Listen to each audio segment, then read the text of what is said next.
હક્કી આવાજ ન્યૂઝમાં આપનું સ્વાગત છે। હું છું અજીઝ ઝુપેલવાલા। સમાચારમાં વાત કરીએ તો સુરતના કીમ ગામ નજીક ટ્રેન ઉઠલાવવા પ્રયાસ મામલો।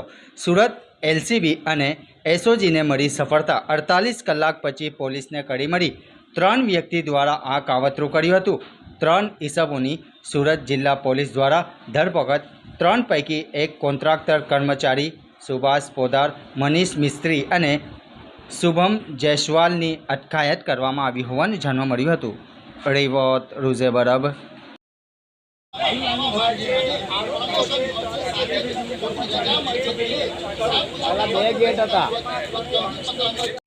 સૌપ્રથમ આરપીએફ જીઆરપી તમામ ત્યાં પહોંચી અને લોકલ કિમ પોલીસ સ્ટેશનને જાણ થતાં અહીંથી એસપી અને રેન્જ આઈજી સાહેબે પણ ત્યાં વિઝિટ કરી અને આજે મોટા પાયે જાનહાનિ થાય અને ટ્રેનને જે ઉથલાવી નાખવાનું જે કોશિશ હતી એ અનુસંધાને બીએનએસની કલમ 3(5)61(2)A 62(1)25 તથા રેલવે અધિનિયમ 1989ની કલમ 150A અને 150(2)B તથા ડેમેજ ટુ પબ્લિક પ્રોપર્ટી એક્ટની કલમ 3 હેઠળ તાત્કાલિક ધોરણે ગુનો દાખલ કરવામાં આવેલો।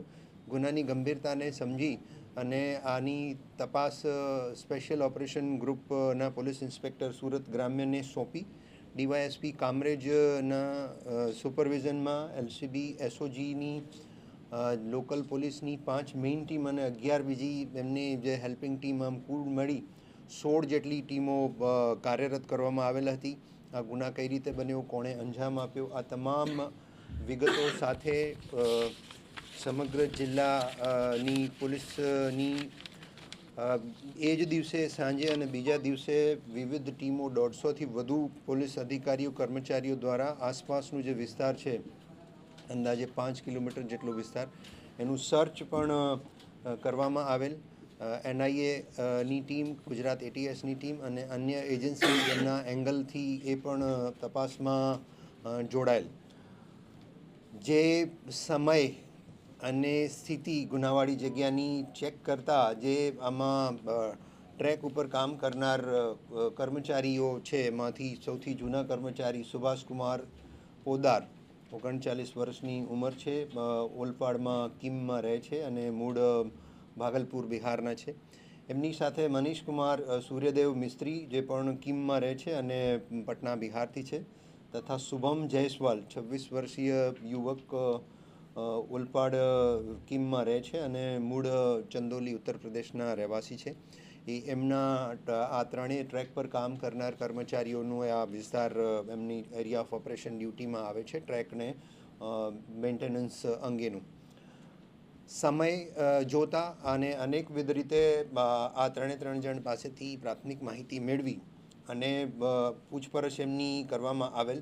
જે સમયે જ્યાં જે વસ્તુ બનેલી અને જોયેલી એને અનુસંધાને પોલીસે એમની પાસેથી જ્યારે એમનું મોબાઈલ ચેક કરતા ખરેખર જે 28 સેકન્ડનો વિડીયો જે 5 વાગ્યા અને 20 મિનિટ પછીના બનાવનું જે બતાવવામાં આવેલ હતું એ વિડીયો રિસાયકલ બિનમાંથી પોલીસે રિકવર કરતાં એ વિડીયો 4 વાગે 57 મિનિટ અને 56 સેકન્ડે એ વિડીયો બનેલ હોવાનું ટાઈમ અને ડેટના સ્ટેમ્પ સાથે પ્રસ્થાપિત થયેલ, જેથી પોલીસને આ વિષયમાં થોડું વધારે શંકા થવા લાગી કે આ વિડીયો ઉતારી અને ડિલીટ કરી દેવામાં આવેલું હતું। એ સાથે એની સાથે જે બીજા કર્મચારી છે મનીષકુમાર સૂર્યદેવ મિસ્ત્રી, એનું મોબાઈલ અને એમાં પણ રિસાયકલ બિન પોલીસે ચેક કરતાં ડિલીટ કરેલા 3 ફોટા મળેલા, જેમાં એક ફોટો સવારના 2 વાગે 56 મિનિટનો છે, બીજો ફોટો 2 વાગ્યા અને 57 મિનિટનો છે અને ત્રીજો ફોટો સવારના 3 વાગ્યા અને 14 મિનિટનો છે, જેમાં આ જે એઆરસી પેડલોક છે એ 3, 4, 5ની સંખ્યામાં એ પેડલોક ટ્રેક ઉપર પડેલા દેખાય છે। હવે આ બાબતની પોલીસે વધારે ઊંડાણપૂર્વક તમામ ટીમો આ કામમાં લાગી ગયેલી અને આમની પૂછપરછ કરતાં સુભાષ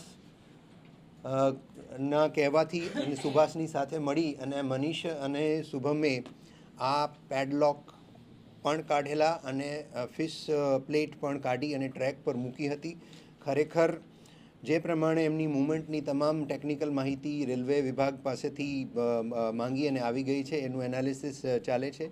એ ટ્રેકને પેટ્રોલિંગ દરમિયાન, ટ્રેકના મેન્ટેનન્સ દરમિયાન આવું કૃત્ય સુભાષ ન કહેવાથી થયેલું છે, એ પ્રસ્થાપિત થયેલું છે અને 3 આરોપીઓએ આની કબૂલાત પણ કરી છે. તથા પોલીસ ઈરાદો આમાં જાણવો ખૂબ જ અગત્યનો હતો. પોલીસે ગહન પૂછપરછ કરતાં પ્રસિદ્ધિ માટે, ઇનામ મળે એના માટે આ કૃત્ય કરેલું છે. અને જે મોન્સૂનની પેટ્રોલિંગ છે એ હવે મોન્સૂન પૂરું થતાં બંધ થાય છે. જો પેટ્રોલિંગ બંધ થાય તો જે નાઇટનો જે બીજા દિવસનો ઓફ મળે છે એ ઓફ પણ બંધ થાય. આ 2 કારણ પ્રાથમિક દ્રષ્ટિએ પોલીસને આરોપીઓની કબૂલાતમાં જાણવા મળેલા છે.